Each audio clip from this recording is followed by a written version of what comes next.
Halo, nama saya Fristi Kristina Monalisa Peters. Biasanya saya dipanggil Titi. Sekarang saya berkuliah di Sekolah Tinggi Kesehatan Selamaris Makassar dan sekarang saya semester 7 dan kegiatan saya pada saat ini di gereja saya sebagai pelayan PA di Gereja Batra Kasih Makassar di sektor 11. Dan sekarang saya juga pernah menjadi relawan Makassar Recover untuk menangani masyarakat apakah mereka punya gejala-gejala COVID. Kalau Makassar Recover itu dari pemerintah Makassar Recover ini kita turun ke warga masyarakat di Kota Makassar dan kita di situ saya sebagai nakes dan ada lagi satu teman saya itu sebagai detektor. Kalau detektor itu screening apakah itu ada pertanyaan tentang gejala COVID. Kalau nakes itu sebagai kita tensi, mengecek suhu, SpO2. Saya itu hari pernah dimarahi dengan satu warga di dalam lorong itu di rumah.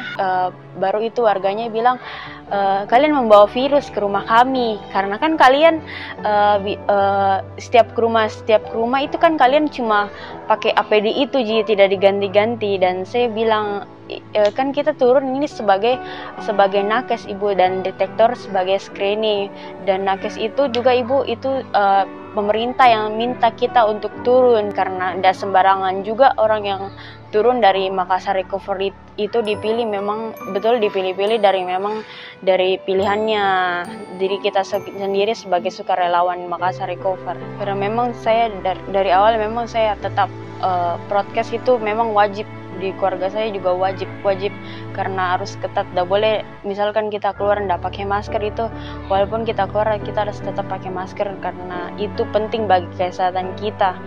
Ada satu keluarga saya yaitu opa saya, dia memang punya riwayat gula dan hipertensi, sudah komplikasi ini, dia sudah itu meninggal karena COVID.